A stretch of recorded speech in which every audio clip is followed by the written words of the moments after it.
Georgia versus Ohio State in the Peach Bowl. It seems like people either think Ohio State is going to lose this game close or they're going to get blown out in this matchup. My question for Ohio State's offense is, how are you going to find a way to slow down this monster that is Jalen Carter? I was supposed to record this preview and prediction a couple of hours ago, but I spent 2.5 hours watching Jalen Carter film. This guy is one of one. And for Ohio State, I don't know how the hell you are going to plan on stopping this guy. I saw a clip going around on Twitter from last year's semifinal matchup between Georgia and Michigan, and there was a play where there were literally like 3 or 4 guys on Michigan's offense all trying to block Jalen Carter. Not only did he manhandle every single one of them, but he still got in on the play. This dude is like an unstoppable train. You guys ever seen that movie called Unstoppable with the train that can't be stopped? And there's nobody driving it, and it has like all these crazy chemicals and stuff on it, and they got to try to find a way to slow it down and stop it. That's Jalen Carter. He's the train from that movie. For Ohio State, if you can't figure out a way to slow him down, you're going to be in for a very long afternoon, because he's one of those kind of players that can just wreak havoc on you and take over a game. For CJ Stroud, he's not the most mobile quarterback, and you saw what Jalen Carter did to LSU in the SEC championship game. The dude damn near power slammed Jaden Daniels with one arm. This dude is insane. I don't know what God is doing in heaven when it comes to creating these Georgia defensive linemen. You just had Jordan Davis last year. Now we're talking about Jalen Carter. Ohio State's offensive line is really good, though. They have only given up 8 sacks all year, so their offensive line is just as good as Georgia's offensive line when it comes to how they have performed this season. You look at Paris Johnson at left tackle. He is projected to be a top 15 pick. There are a lot of mock drafts who have him going in the top 10. But I do wonder, how are you going to try to keep Jalen Carter from just taking over this game?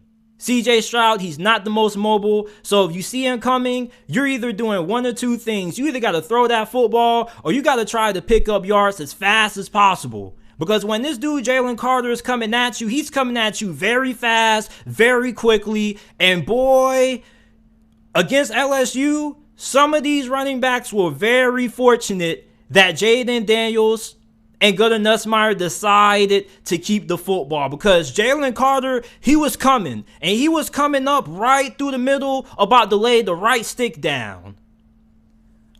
Ohio State's wide receivers against Georgia's secondary is probably going to be one of the biggest talking points in this game, outside of the battle of the defensive line of Georgia versus the offensive line of Ohio State. Ohio State's wide receivers are fantastic. You have Marvin Harrison Jr., who is widely considered to be the best wide receiver in college football. Emeka Egbuka, Julian Fleming, these guys can get it done. Ohio State is third in college football in yards per pass. But you're playing against a Georgia defense that also is pretty stout. And if you're a Georgia fan, you're going back and you're saying, JT, you remember what people were saying for the whole entire week leading up to that Tennessee game? Oh, look at the receivers, man. Georgia isn't going to be able to slow down Cedric Tillman and Jalen Hyatt. Oh, Hendon Hooker, he's having a Heisman-like season. He's going to dot Georgia's defense up. And Will Muschamp, Kirby Smart, they just absolutely shut down and neutralized Tennessee's offense. Now, of course, Tennessee did have a couple of plays that they left on the field. There were a couple of missed throws that Hendon Hooker wasn't able to connect on. You had a good amount of penalties, and Tennessee just got rattled in that game. But that's not the first team with the elite offense that Georgia has been able to shut down during the regular season. They also shut down Oregon, the first game of the season. And yes, you can say, well, JT, Oregon probably is a better team now compared to what they were at the start of the season. Okay, but you still have to give Georgia credit for that.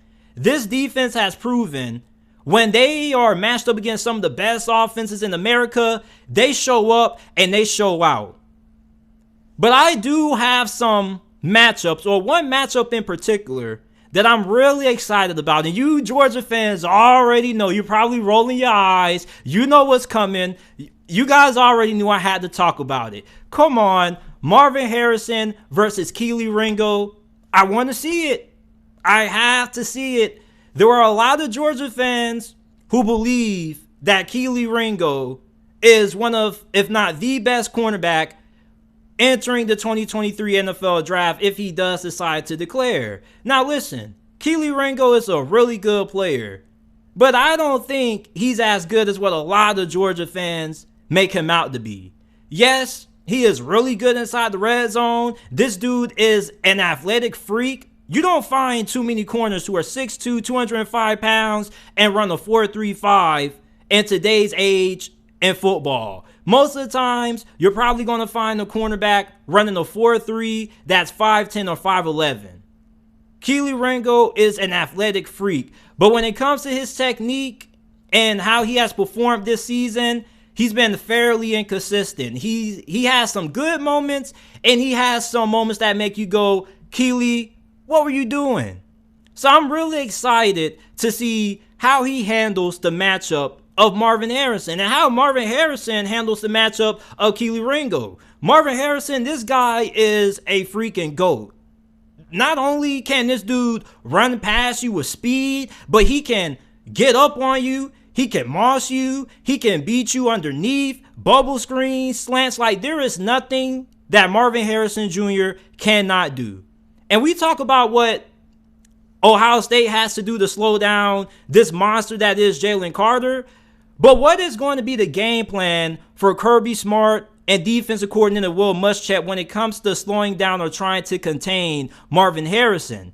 If you can take Marvin Harrison out of this game and only have to worry about Ibuka and Julian Fleming, that is going to be a huge plus for Georgia's defense. And I think that Georgia's cornerbacks match up very well against Emeka Ibuka and Julian Fleming. Not trying to take anything away from those guys. I think those guys also are more than capable of being able to do damage against Georgia's secondary. But Georgia has a lot of high caliber elite level players when it comes to their secondary. Yeah, regardless of how you may feel about Kelee Ringo, he's not doo-doo.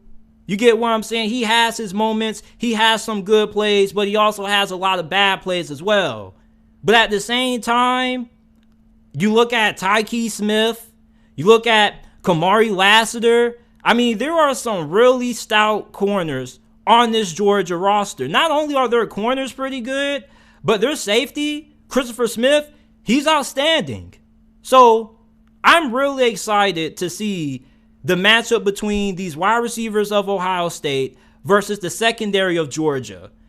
Now, does Ohio State need to dominate on the ground for them to have a legitimate chance at winning this game? I don't really think so. You see, with Ohio State, this is a team that many people think they can't run the football. However, they did have a good amount of success running the football against Michigan.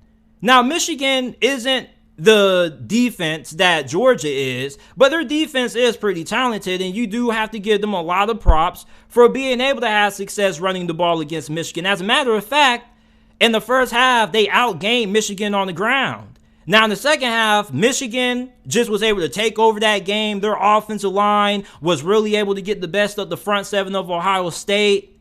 But Ohio State offensively, when it came to the production that they got out of their running backs, very impressive. Now, you have to wonder going into this game, just how much production do you need from the run game? I don't think Ohio State needs to run for over 200 plus to beat Georgia. I don't even think they need to run for over 150 yards. I just think that you need to be able to run the football occasionally to keep Georgia off balance. All right. Now, is that going to be possible? Yes, it is, but it's going to be extremely difficult to do. We act like Ohio State doesn't have any talent up front. Ohio State has some really good guys on this offensive line. Now, are they going to have anybody on this offensive line that's capable of slowing down Jalen Carter 101? Probably not. You definitely are going to have to help out when it comes to slowing him down in that department. But you do have one of the best offensive tackles in college football, and Paris Johnson, who is mocked to be going in the top 10 in the 2023 NFL draft by many NFL draft analysts and scouts. So this is an offensive line that, yeah, you look at the talent disparity between their offensive line versus Georgia's defensive line. I mean, Georgia's defensive line has some absolute cyborgs on it. And they're really good when they decide to send pressure as well. But you look at CJ Stroud. CJ Stroud, you know, he gets a lot of undeserving hate. It's people that question his toughness. People say he can't throw under pressure. People say he doesn't have that dog in him. You look at CJ Stroud, you give this guy time to throw in this game, he's going to carve up this secondary. It doesn't matter how many outstanding cornerbacks you have in this game. If CJ Stroud has time to sit back and throw the football, he's going to have a big day through the air. Not only does he have fantastic ball placement, but he also has a really good arm as well. Now, when you can get after CJ Stroud and you get him moving outside the pocket and you can get some hits on him, he can get rattled at times. Now, it's not like the dude just completely falls apart, but when he gets a little pressure in his face, he can turn into a streaky player. He's way better not being under pressure than he is under pressure, but who isn't at the quarterback position? That's most quarterbacks. Most quarterbacks aren't that great when they have guys in their face. CJ Stroud, I'm expecting him to have a pretty good performance. Now, as a matter of fact, I'm expecting Ohio State's offense as a whole to have a good game. Now, is Ohio State going to be going up and down the field on Georgia's defense? No. And I don't expect Georgia's defense to have the same performance in this semifinal matchup that they had against LSU in the SEC championship game. Even Kirby Smart said that, yeah, we're going to make sure we get that fixed. And you already know what the motto is when you give Kirby time to prepare. Now, my concern with Ohio State isn't about how their offense matches up with Georgia's defense. Like I said, I think that Ohio State should at least be able to put more points on the board than what Tennessee was able to do. My concern is Ohio State's defense versus the offense of Georgia. And you know, I think that a lot of Ohio State fans are being incredibly disrespectful towards the wide receiving core of Georgia. And not just Georgia, but Stetson Bennett. There are Buckeye fans out there that say, man, all we got to do is make Stetson Bennett beat us. Like, what? What? Your defense is not good enough to slow down Stetson Bennett, sir. I'm sorry, but did you see how this defense played against Michigan? And a lot of Ohio State fans try to make it seem like they only lost that game to Michigan because they gave up several big plays. No, this wasn't the first occurrence of your defense giving up hella big plays. Your defense has been giving up big plays all season long. Missing tackles, coverage lapses. I mean, look at that Penn State game. Yes, Sean Clifford struggled out the gate. JTT, Zach Harrison, they got after him early. But after he was able to settle in and compose himself, he was throwing some dimes. You look at the Parker Washington 58-yard touchdown off that missed tackle. You also look at the fact that Penn State was really able to push the ball downfield on Ohio State secondary. Not just that Penn State game, but let's take it back even further. You remember Maryland?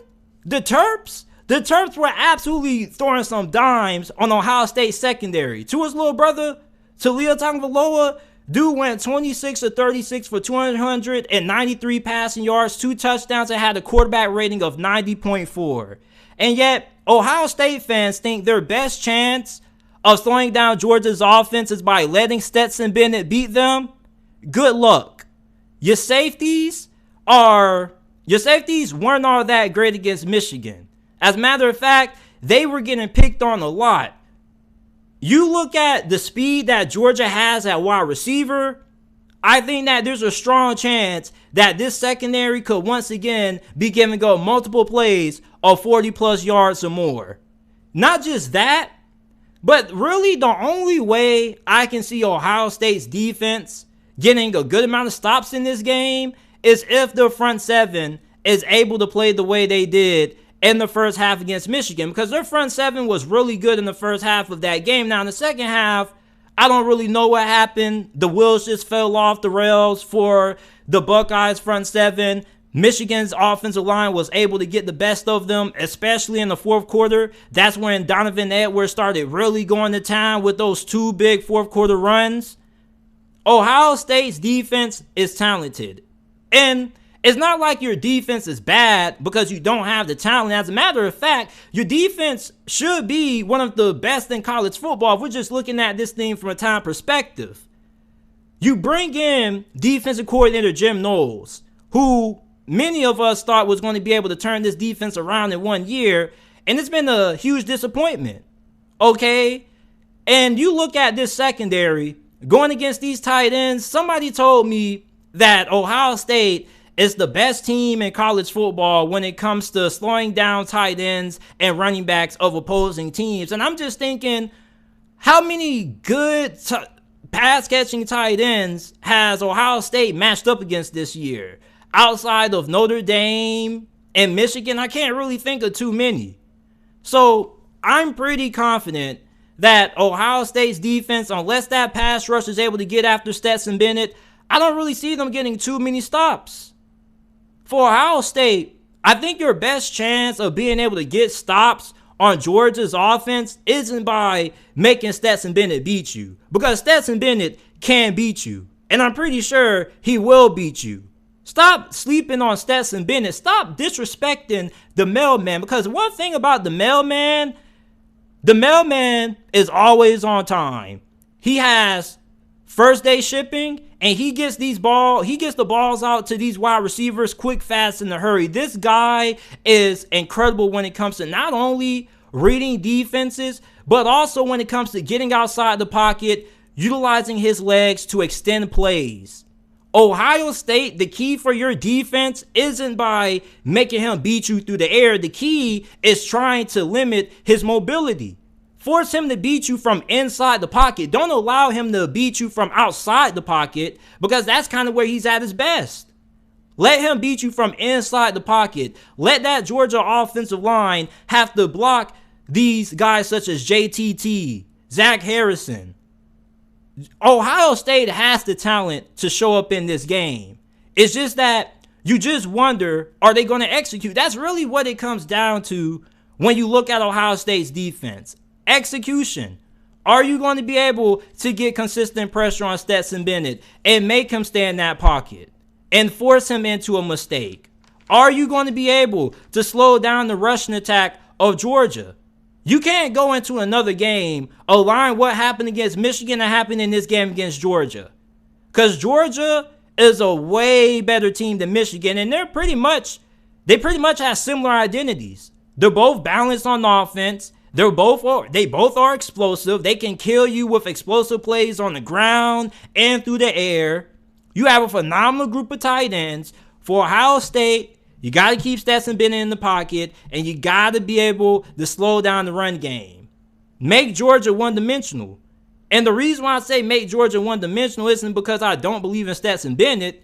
I'm telling you to make them one-dimensional because that's your best chance of winning this game. Because if you allow Georgia to have the run game going, they're going to control time possession. They're going to keep your offense off the field. They're going to keep that defense on the field.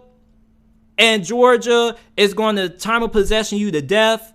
Georgia's one of those teams that they could get the ball with 12 minutes to go in the second quarter, and you might not get the ball again until 2 minutes left in the same quarter. So for Ohio State, it's really important that you don't allow Georgia to dictate this game by using the run game. You got to find a way to get Georgia into obvious passing situations and force them to beat you through the air. I don't think Ohio State wants to get into a slugfest on the ground with Georgia. As a matter of fact, that's not their strength. Okay? When you look at both sides of the football, their strength on offense is on the perimeter. Their strength on defense is in the front seven, but I think their defense is much better when it comes to getting pressure on the quarterback than it is against the run at times. Now, Ohio State's defense has been capable of being able to slow down the run game of opposing teams. Like I mentioned earlier, in the first half against Michigan, their run defense did a pretty good job. Don't know what happened in the second half, but if they can find out what worked in the first half and replicate that and expand on that, then that's a plus. But I just look at this receiving core of Georgia, and you look at A.D. Mitchell, who is expected to have a significant role in this game with McConkey being questionable. You also have Kearis Jackson, Arian Smith. Georgia has some real speed demons on this team. I remember Arian Smith had like a big reception against Tennessee. The mailman hit him right in the breadbasket. And you look at what the receivers of Michigan were able to do to the secondary. Cornelius Johnson was absolutely torching this secondary. Not just after the catch, but downfield too. So the keys to the game for both teams, Ohio State, you can't let Stetson Bennett get outside the pocket. You got to make him beat you from inside the pocket, because when he gets outside the pocket, that's where he really starts getting in his bag. Ohio State, you got to stay disciplined on defense, maintaining gap assignments, making tackles in the open field. I think that Ohio State may be one of the worst open field tackling teams that I have seen in the college football playoffs in a while. I mean, this team in the open field just gives up so many plays due to missed tackles. It's unbelievable. Like that game against Michigan, missed tackle. They had like a safety who missed a tackle, which was their last line of defense. They really needed him to wrap him up. He couldn't get that done. Like Ohio State, I don't know what it is when it comes to tackling with them, but wrap up. It's not that hard. Do some Oklahoma drills. Do something. Fix the tackling. Like, with Ohio State, it's really frustrating.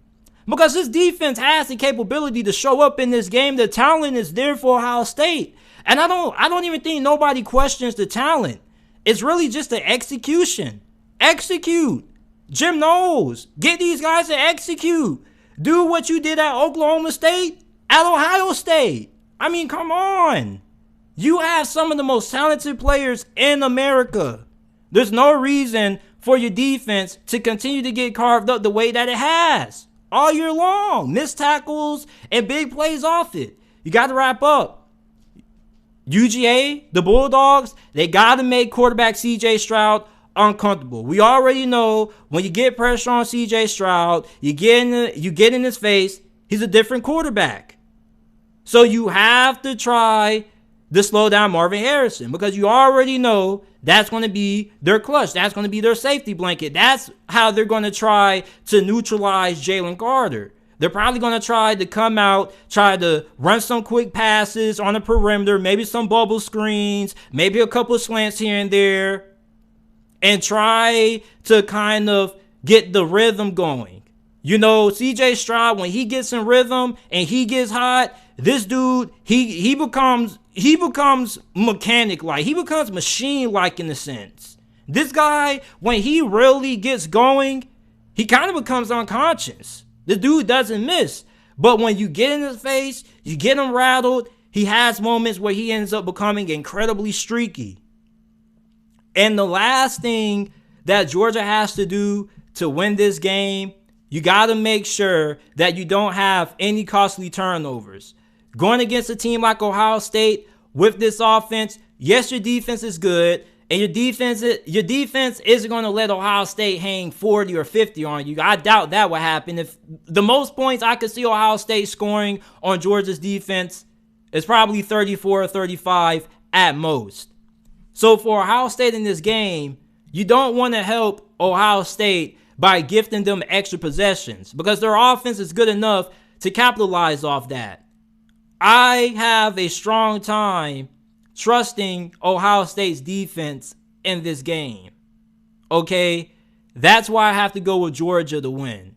And I really wanted to pick Ohio State to win this game. As a matter of fact, for the last 2 weeks, I was gassing myself up to take Ohio State. But I just look at how this defense has performed all year with the missed tackles, not being disciplined. And yes, all these things come down to execution, and they very well could fix all those things and rise up to the occasion, the biggest game of the year. But I have to go off what I've seen all year from Ohio State.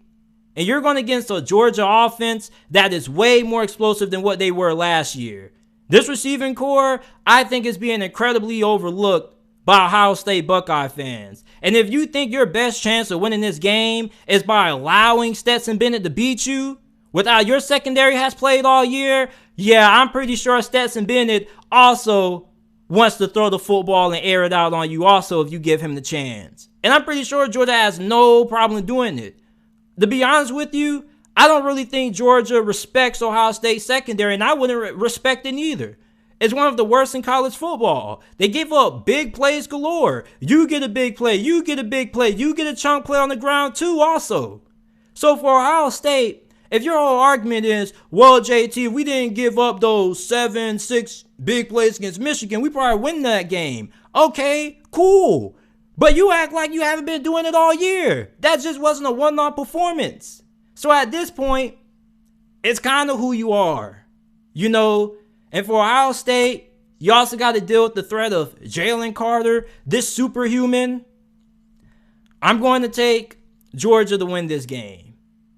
34-24 is my final score prediction in this matchup. Let me know who you guys have winning down in the comment section down below.